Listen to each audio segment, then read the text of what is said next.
बिहार में एक दिन पहले विधानसभा में सदन की मर्यादा टूटी तो आज तेजस्वी यादव ने नीतीश कुमार पर हमला बोलते हुए भाषा की मर्यादा तोड़ी। सदन में विरोध कर रहे आरजेडी विधायकों को पुलिस के जरिए बाहर किए जाने के बाद आरजेडी ने जबरदस्त विरोध किया। दिलचस्प बात यह है कि आरजेडी ने विधानसभा परिसर में ही एक समानांतर सदन चलाना शुरू कर दिया।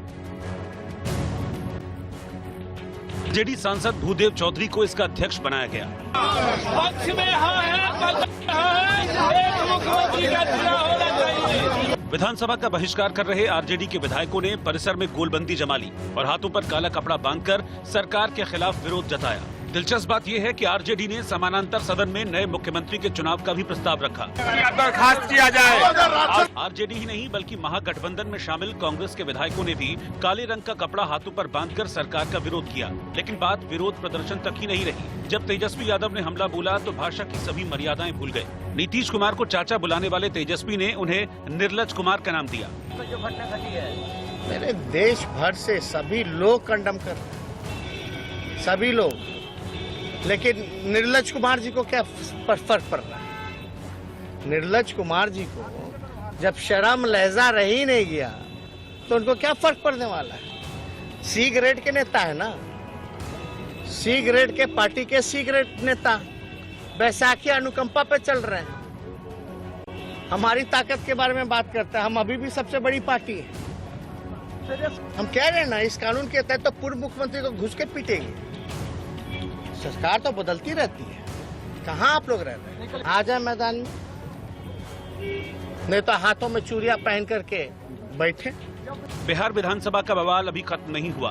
तेजस्वी यादव के मुताबिक जब तक सदन में विधायकों के साथ जोर जबरदस्ती करने वाले पुलिसकर्मियों पर कार्रवाई नहीं होती और नीतीश कुमार माफी नहीं मांगते, तब तक पूरे 5 साल सदन का बहिष्कार होगा। तो हम लोग विचार कर रहे हैं अगले साल तक, 5 साल जब तक हम लोग विधायक हैं, हम लोग विधानसभा बॉयकॉट करेंगे। विपक्ष के विधायकों के साथ हुई बदसलूकी पर तेजस्वी यादव ने कड़े तेवर दिखाए और मुख्यमंत्री नीतीश कुमार पर एक के बाद एक तीखे हमले बोले। एक दिन पहले बिहार विधानसभा में जब विशेष पुलिस सशस्त्र विधेयक पेश किया गया तो विपक्ष ने इस पर कड़ा विरोध जाहिर किया और स्पीकर के चैम्बर का घेराव कर दिया था। लेकिन हालात तब अजीबोगरीब हो गए जब आरजेडी के विधायक स्पीकर के चैम्बर के बाहर जमकर बैठ गए और नारेबाजी करने लगे। जब विपक्ष के विधायकों ने स्पीकर को उनके चैम्बर से ही निकलने से रोक दिया तो इसके बाद पुलिस बुलाई गई और विधायकों को घसीटकर सदन से बाहर कर दिया गया।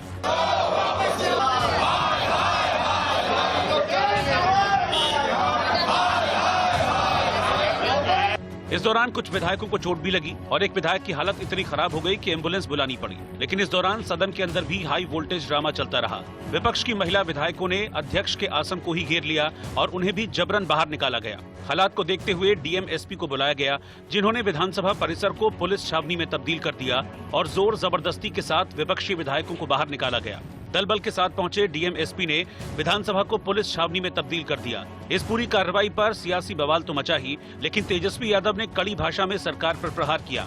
ट्वीट किया, नीतीश कुमार को इंद्रिय रस प्राप्त हो रहा होगा जब सदन में उनके गुंडे महिला विधायकों की साड़ी उतार रहे थे, मां बहन की भद्दी भद्दी गालियां देकर बाल पकड़कर घसीटा जा रहा था। इस शर्मनाक घटना के बाद रात्रि में निर्लज कुमार नृत्य संगीत का आनंद उठा रहे थे। मैं विधानसभा में महिला विधायकों की बर्बर पिटाई, गालियां और उनके साथ दुर्व्यवहार को भूलूंगा नहीं। सब निर्लज कुमार जी ने करवाया है। वो भी दिन आएगा और यही पुलिस नीतीश कुमार को घर में घुसकर पीटेगी। नीतीश को तब याद आएगा कि उन्होंने किस निर्लज परंपरा की शुरुआत की थी। लेकिन मुख्यमंत्री नीतीश कुमार ने 2 टूक अंदाज में जवाब दिया कि हंगामे का जिम्मेदार विपक्ष था और सदन में पुलिस बुलाने का अधिकार स्पीकर को है। आज बोल रहे हैं कि पुलिस वाले आई, तो स्पीकर साहब के हाथ में है पूरी स्थिति को नियंत्रित करने के लिए। वो कोई भी सेवा ले सकते हैं और ऐसी कोई बात नहीं। लेकिन जो कुछ भी किया वहां पर, आज तक क्या कोई विधान स्पीकर के चैम्बर के बाहर इस तरह से कभी कोई किया? आज तक बंधक बना दिया। और वो एक मीटिंग बुलाए थे, उस मीटिंग में भी एक एक बात कही गई, वो बंधक बना दिए गए। सदन में भी नीतीश कुमार ने तेजस्वी पर हमला बोला और उनके बर्ताव पर सवाल उठाया। बिहार विधानसभा में हुए बवाल पर सियासी गलियारों में पारा चढ़ा हुआ है। जाहिर है कि किसी के अंदर भी सभ्य समाज में जिसकी थोड़ी बहुत भी चिंता समाज के लिए होगी, उसके लिए कल के विजुअल्स है ना, रोंगटे खड़े कर देते हैं। ये व्यवस्था इस बात के लिए विरोध नहीं हो रहा कि जदयू भाजपा की सरकार है, विरोध इस बात का है कि लोकतंत्र की जननी धरती जो बिहार है ना, वहां अपने लोकतंत्र को शर्मसार कर दिया। देखिए, सीधी सी मांग है कि पहले तो न्यायोचित व्यवस्था बहाल हो, मुख्यमंत्री जी माफी मांगे आकर के, अन्यथा मैं समझता हूं गवर्नर साहब महामहिम को संदेश दें, रिपोर्ट भेजें और राष्ट्रपति शासन लागू। वो दृश्य जो कल था ना सदन में, देश दुनिया ने देखा, कोई अप्रिशिएट करेगा? इस तरह का अराजकता की स्थिति उत्पन्न की जाती है। ठीक है, लोकतंत्र में अपनी बात रखने का सबको अधिकार है। सदन बहस के लिए होता है कि मारा मारी करने के लिए, हिंसा के लिए होता है? बहुत दुर्भाग्यपूर्ण है ये घटना। आप चेयरपर्सन को हमला कर रहे हैं। देखिए, ये गुंडागर्दी की पराकाष्ठा है। मेरे 32 साल के संसदीय जीवन में मैंने आज तक ऐसा दृश्य नहीं देखा था कि जिस तरह की गुंडागर्दी, हाथापाई, तोड़-फोड़ और विपक्ष के लोगों ने की है। और ये दर्शाता है कि कल अगर उनको मौका मिल गया कि बिहार के भी यही हल कर देंगे, तो विपक्ष जो है पूरे बिहार के लोगों के सामने और बेनकाब हो गया है। इनका नेतृत्व किस प्रकार का है, ये अराजकता में, गुंडागर्दी में, लूट में, अपराध में विश्वास करने वाले लोग हैं। बिहार विधानसभा में जबरदस्त हंगामे के बीच मंगलवार को ही बिहार विशेष सशस्त्र पुलिस विधेयक 2021 पास हो गया। इसके मुताबिक बिहार में पिछले 129 सालों में मौजूद बिहार सैन्य पुलिस यानी बीएमपी को विशेष सशस्त्र पुलिस बल का नाम दे दिया गया है। इससे पहले बंगाल, ओडिशा और यूपी में ऐसा विधेयक लाया जा चुका है। बिहार सरकार की दलील है कि 3 राज्यों और नेपाल के साथ सीमा जुड़े होने के कारण एक सशस्त्र पुलिस बल की जरूरत महसूस की गई। विशेष सशस्त्र पुलिस बल को बिना वारंट के गिरफ्तार करने और तलाशी लेने की शक्ति होगी। साथ ही जघन्य अपराध करने वालों के लिए दंड की व्यवस्था भी की जा सकती है। किसी विशेष प्रतिष्ठान की सुरक्षा में तैनात अधिकारी को बिना वारंट और बिना मजिस्ट्रेट की अनुमति के संदिग्ध को गिरफ्तार करने का अधिकार भी इस पुलिस के पास होगा। लेकिन विपक्ष का कहना है कि इस कानून के जरिए सरकार पुलिस को इतने अधिकार दे रही है कि अदालत के हस्तक्षेप की गुंजाइश भी न रही है। विपक्ष इसे काला कानून बता रहा है, जबकि सरकार का कहना है कि इसे लेकर गलतफहमी फैलाई जा रही है।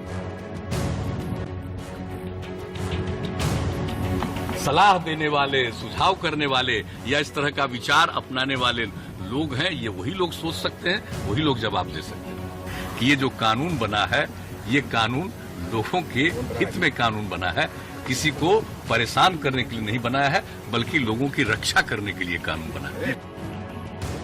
होली अब करीब है और होली के रंग भी अभी से नजर आने लगे हैं। मथुरा के नंदगांव में मशहूर लठमार होली मनाई। देखिए तस्वीर।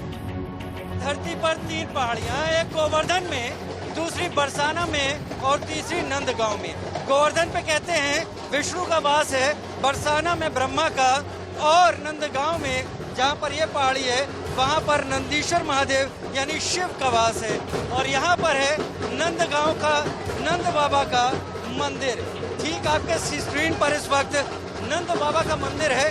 और कहते हैं बरसाना की लठामार होली के बाद नंदगांव में अगले दिन लठामार होली होती है। और यहाँ पर नंद बाबा के मंदिर में जो धूम होती है वो पूरे ब्रज में आज के दिन सबसे ज्यादा होती है। पूरा मंदिर करीब करीब होली के सुरूर में सराबोर रहता है। और नंद बाबा के मंदिर में ये स्थिति हो जाती है कि कदम रखने को जगह नहीं मिलती। कहा जाता है कि जब गोकुल में भगवान कृष्ण छोटे केपन में थे तब वहाँ पर राक्षसों के काफी हमले हो रहे थे, लिहाजा नंद बाबा भगवान श्री कृष्ण और परिवार को लेकर तमाम लोगों को यहाँ पर आए इस नंदीश्वर पहाड़ी पर। और यहाँ पर इसलिए आए क्योंकि यहाँ पर राक्षसों को एक श्राप दिया हुआ था कि जो भी राक्षस यहाँ आएगा वो पत्थर का हो जाएगा। लिहाजा नंदगांव में नंद बाबा को यह साफ समझ में आया कि भगवान श्री कृष्ण यहीं पर सुरक्षित रहेंगे। लिहाजा इसका एक ऐतिहासिक महत्व है नंद बाबा के मंदिर का, जहाँ पर ये मंदिर है। और इंडिया न्यूज इस वक्त नंद बाबा के ठीक मंदिर में इस वक्त पहुंचा हुआ है। देश में कोरोना की दूसरी लहर का खौफ लगातार बढ़ता जा रहा है, लिहाजा होली के पहले अब काफी सतर्कता भी बरती जा रही है।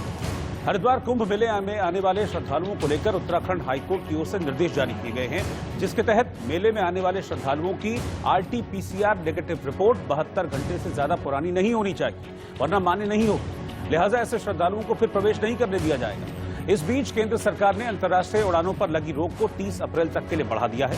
महाराष्ट्र के बीड और नांदेड़ में 26 मार्च से 4 अप्रैल तक लॉकडाउन लगाने के निर्देश जारी किए गए हैं। कोरोना की वजह से बिगड़े हालात के मद्देनजर हरियाणा सरकार ने भीड़ में होली खेलने पर रोक लगा दी है। दिल्ली में सार्वजनिक स्थानों पर होली, शब ए बारात और नवरात्रि मनाने पर रोक लगा दी गई है। उत्तर प्रदेश में होली से पहले बिना अनुमति के कोई भी जुलूस नहीं निकाला जा सकेगा। वहीं मुंबई में बीएमसी ने होली खेलने पर पाबंदी लगा दी है, जबकि भोपाल, इंदौर के साथ बैतूल, छिंदवाड़ा, रतलाम और खरगोन में रविवार को लॉकडाउन रहेगा। कोरोना पर हाई लेवल मीटिंग के बाद मुख्यमंत्री शिवराज सिंह चौहान ने फैसला लिया है।